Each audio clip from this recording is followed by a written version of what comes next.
వేసుకొని చూడండి. చికెను ఆవిరి చూడదు.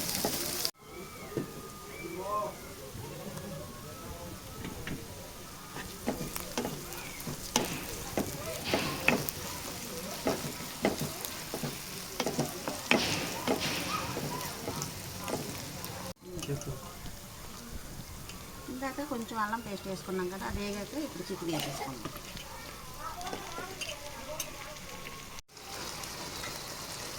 ఉప్పు, కారం, పసుపు వేస్తాను అన్నీ. ఇగోండి ధనియాల పొడి,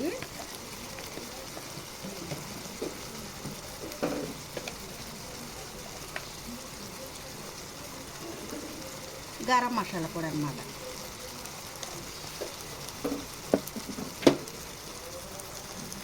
వేసాక ఒకసారి కలుపుదాం.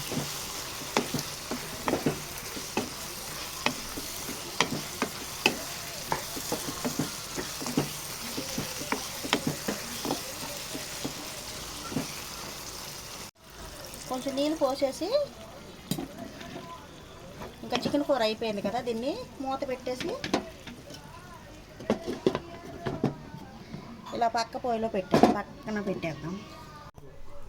ఇప్పుడు ఆవిరి కుడుకు ఎలా చేసుకోవాలో చూద్దాం. పాతకాలంలో ఇలానే చేసేవారు, ఇప్పుడు అన్నీ కొత్తగా వచ్చేసాయి. కానీ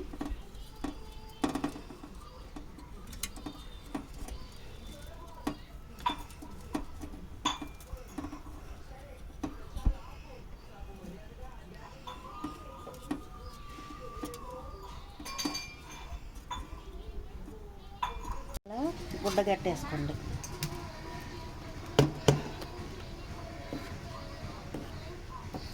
ఇందాక మనం మినపగుళ్ళు నూరుకున్నాగా, ఆ నూరుకున్నది ఇలా వేసేసుకున్నాం.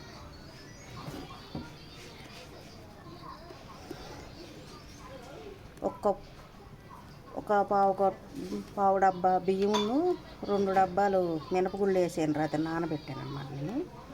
అవి ఇలా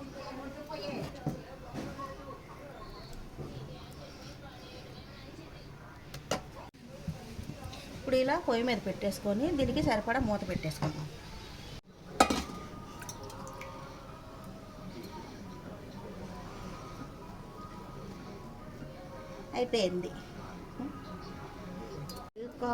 అయిపోయింది చికెన్ కూర. అలాగే పక్కనే ఇలా రెడీ అయిపోయింది అనమాట ఆవిరి కుడుము చికెన్ కూర.